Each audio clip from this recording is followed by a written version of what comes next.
शहाबुद्दीन कह रहे हैं कि सांसद चले जाते तो वहां माहौल और खराब हो जाता, लेकिन तैयारी क्या थी, क्यों जाना चाहते थे। सपा के करीब 14 नेता बरेली जाने वाले थे।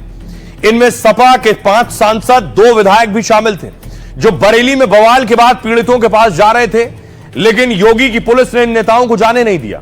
कई नेताओं को रोक लिया तो कुछ को नजरबंद कर लिया। सांसद हरेंद्र मलिक, इकरा हसन, मोहिबुल्लाह को रोका गया। सपा के तीनों सांसद दिल्ली से बरेली के लिए निकले। यूपी पुलिस ने गाजियाबाद बॉर्डर पर इन नेताओं को रोक लिया। पुलिस से बहस करने के बाद सांसद डिवाइडर पर बैठ गए। सांसद आधे घंटे तक अड़े रहे, लेकिन पुलिस ने उन्हें जाने नहीं दिया। लखनऊ में नेता प्रतिपक्ष माता प्रसाद को हाउस अरेस्ट किया गया और संभल सांसद जियाउर रहमान बर्क जब बरेली के लिए निकले तभी इंस्पेक्टर राजीव कुमार मलिक उनके सामने खड़े हो गए। ऐसे ही घेराबंदी बरेली में भी कई नेताओं की गई। योगी की पुलिस सुबह से ही इन नेताओं के घर पहुंच गई थी। सपा के नेताओं को घर से बाहर जाने पर पाबंदी थी, मगर सपा के एक सांसद ने पुलिस को चकमा दे दिया। प्रतिनिधिमंडल में आंवला से सांसद नीरज मौर्य भी थे। वो पुलिस को चकमा देकर बरेली पहुंच गए, लेकिन पकड़ लिए गए। बरेली सर्किट हाउस से सपा सांसद हिरासत में ले लिए गए। सपा नेताओं ने इसे अघोषित इमरजेंसी बताया है। हालांकि पुलिस नहीं चाहती कि बरेली में फिर से माहौल खराब हो, क्योंकि सपा नेताओं के जाने से गुस्सा भड़क सकता है। इससे पहले चंद्रशेखर और कांग्रेस नेता भी रोके गए थे। वो तस्वीरें मैं आपको दिखाऊं, जब कांग्रेस के नेता इससे पहले बरेली जाने वाले थे। वो तस्वीर देखिए। इमरान मसूद को उनके घर पर नजरबंद किया गया था। पुलिस पहुंच गई थी तड़के ही और घर से उन्हें आगे निकलने नहीं दिया गया। इमरान मसूद के अलावा देखिए, कांग्रेस के नेता दानिश अली भी जाना चाहते थे। दानिश अली को भी जाने नहीं दिया गया, पुलिस ने रोक लिया।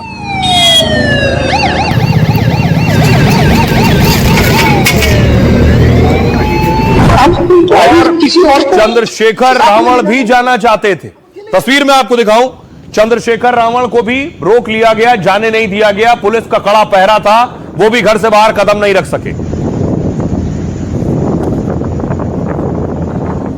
तो सपा सांसद जो नहीं जा सके, वो देखिए क्या कह रहे हैं।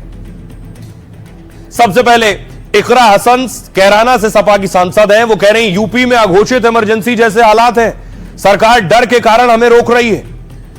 संभल से सपा सांसद जियाउर रहमान बर्क कह रहे हैं जिन लोगों को गिरफ्तार किया उनका दोष क्या है, बेगुनाह लोग जेल में क्यों रहेंगे, सबूत है तो पेश करें। सपा सांसद मुजफ्फरनगर हरेंद्र मलिक कह रहे हैं आप किस कानून के तहत हमें जाने से रोक रहे हैं। नेता विपक्ष कह रहे हैं माता प्रसाद, पुलिस ने कानून व्यवस्था की स्थिति बिगाड़ दी है। चंद्रशेखर रावण ने कहा मुसलमानों के साथ गलत नहीं हुआ तो मुझे क्यों रोका गया है। प्रमोद तिवारी कांग्रेस सांसद कह रहे हैं सरकार हर मुद्दे का ध्रुवीकरण करने में लगी है। इमरान मसूद का कहना है मुसलमान पर लाठी डंडा बुलडोजर गोली सब चला रहे हैं। बीजेपी के नेता हैं जम्मू कश्मीर के, इनका नाम है जहां जैब सरवाल। ये कह रहे हैं किसी को धमकाने का योगी को अधिकार नहीं है। जम्मू कश्मीर के मुस्लिम नेता ने इस्तीफे की धमकी दी है। ये बीजेपी के जम्मू कश्मीर के मुस्लिम नेता हैं। आइए अब आपको सुनवाता हूं, सुनिए जरा सियासतदानों को वो क्या कह रहे हैं। अगर वहाँ माहौल खराब करने के लिए नहीं, वहाँ माहौल के स्थिति को जानने के लिए, माहौल को संभालने के लिए जाना चाहते हैं। लोगों के पांव में गोली मार के इनकाउंटर करके इनको अरेस्ट किया जा रहा है। हम इसके सख्त खिलाफ हैं और हम चाहते हैं कि वहाँ पर जाकर के लोगों को पीड़ित परिवारों से मिलकर के एक सही रिपोर्ट बना सके। न प्रदेश से लेना देना, न देश से लेना देना, न समाज से कोई लेना देना है, न सामाजिक समरसता में उनकी कोई निष्ठा भावना है। उनकी भावना सिर्फ वोट बैंक उनका मजबूत कैसे हो, कट्टरपंथा के आधार पर वोट बैंक उनका संरक्षित सुरक्षित रहे, मुस्लिम मतदाता उनके साथ कैसे मजबूती से जुड़ा रहे, इसी के लिए सारे काम कर रहे हैं। और जिस तरीके से हमारे साथ धक्का मुक्की हुई, जैसे हम लोग कोई क्रिमिनल्स हो, हम लोग सभी यूपी के रहतवान हैं, वहाँ के इलेक्टेड रिप्रेजेंटेटिव्स हैं, तो इस तरीके से हमारे साथ पुलिस प्रशासन ने व्यवहार किया। ये ऐसा है कि बरेली का माहौल इन्हीं लोगों ने खराब किया है। बरेली में जिस तरह दंगे करने की कोशिश की गई और पुलिस ने रोक लिया और अब दंगाइयों पर कार्रवाई हो रही है।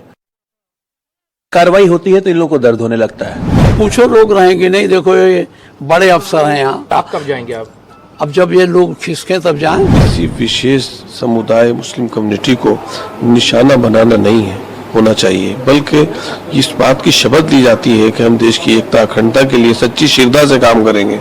लेकिन सरकार अपने उस हलफ से, उस शपथ से पीछे हट रही है।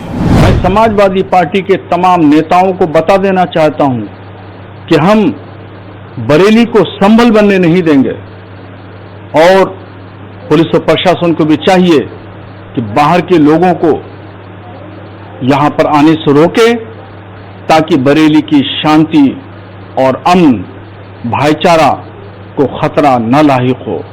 ये लोग आएंगे, बरेली में अमन सुकून है, शांति है, ये लोग अशांति फैलाएंगे।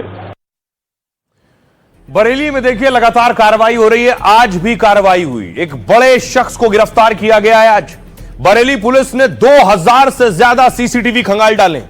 बवाल में अब तक 83 लोगों को गिरफ्तार कर लिया है। सिर तन से जुदा के नारे लगाने वाला भी पकड़ लिया गया है। योगी की पुलिस ने फैजान सकलेनी को गिरफ्तार किया है। तौकीर रजा का वीडियो वायरल करने वाला भी अरेस्ट हुआ है। पुलिस ने भड़काने वाले मुनीर इदरीस को दबोच लिया है, लेकिन 10 एफआईआर में 2000 से ज्यादा आरोपी बनाए गए। ऐसे में तौकीर के करीबियों और समर्थकों की तलाश तेज है। ऐसे 350 आरोपियों के मोबाइल नंबर सर्विलांस पर हैं। मोबाइल के जरिए आरोपियों की लोकेशन पता की जा रही है, ताकि ये कहां है, कहां गए, कहां छिपे, इसकी जानकारी मिल सके। साथ ही भड़काऊ पोस्ट करने वालों भी पुलिस के रडार पर है। Cyber team 117 social media account की जांच कर रही है। पुलिस के मुताबिक तौकीर की पार्टी वाले बवाल में शामिल थे। फोटो वीडियो के जरिए बवाल करने वालों की पहचान हो रही है। आरोपियों की अवैध संपत्तियों पर बुलडोजर चलना शुरू हो चुका है। और इतना ही नहीं, अब जो तौकीर के करीबी हैं, ऐसा नहीं कि किसी को भी उठा लिया गया, तौकीर के जो करीबी हैं उन पर एक्शन हो रहा है। ये आप देख रहे हैं, ये तौकीर रजा के साथ जिन्हें आप देख रहे हैं, इनका नाम है नफीस। नफीस तौकीर के बहुत करीबी हैं। अगली तस्वीर देखिए जरा। नफीस वही है जो कह रहे थे हाथ काट दूंगा। इनका वीडियो सामने आया था, सुनिए। हाथ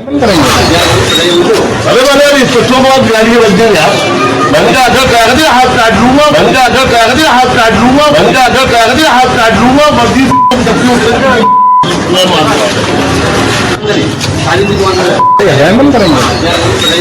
अरे वाले इस बच्चों को आप गाली बच जाएंगे आप। हाथ काट लूंगा, हाथ काट लूंगा, हाथ काट लूंगा। तो नफीस कह रहे थे हाथ काट दूंगा। तौकीर के करीबी थे। बरेली में बवाल के भी आरोपी हैं। नफीस की गिरफ्तारी हुई। न सिर्फ नफीस को पुलिस ने गिरफ्तार किया है, तौकीर के साथ जेल भेज दिया है, बल्कि नफीस के पैलेस, बारात घर है ये नफीस का, इस पैलेस पर आज बुलडोजर पहुंच गया। यहां शादियां होती हैं। इस तरह की बहुत सी संपत्तियां तौकीर के करीबियों की हैं, जिसमें बारात घर, मैरिज हॉल और इस तरह के लॉन्च शामिल हैं। और आज बुलडोजर पहुंचा है। ये नफीस के पैलेस का गेट है, जिस पर आज बुलडोजर चला। दावा यह है कि अवैध निर्माण था और बुलडोजर से कार्रवाई हुई।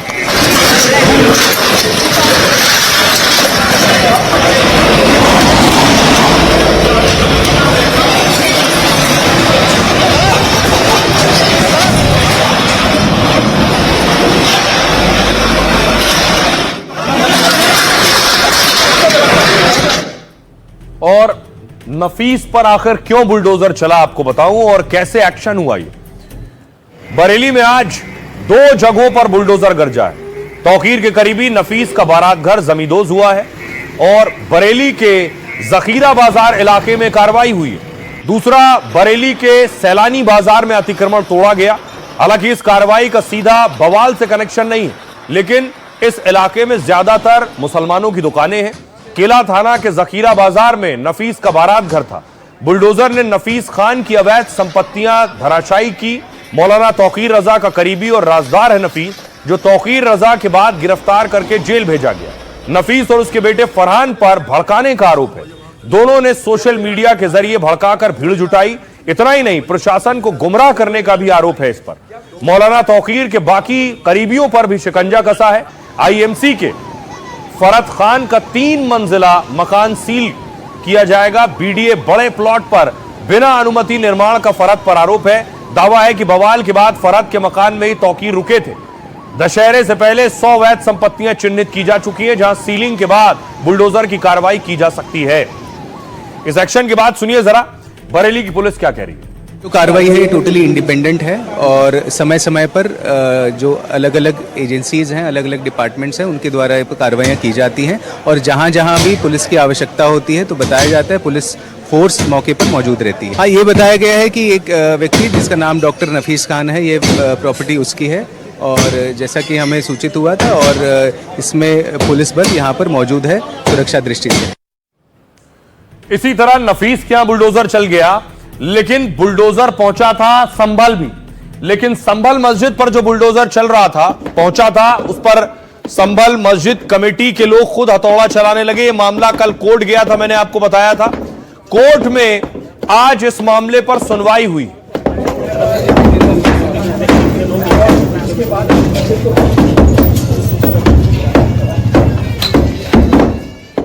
आज भी हथौड़ा चल रहा था।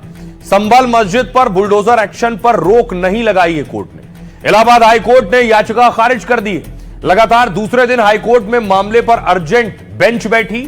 छुट्टी के बावजूद ध्वस्तीकरण पर रोक वाली याचिका पर सुनवाई हुई।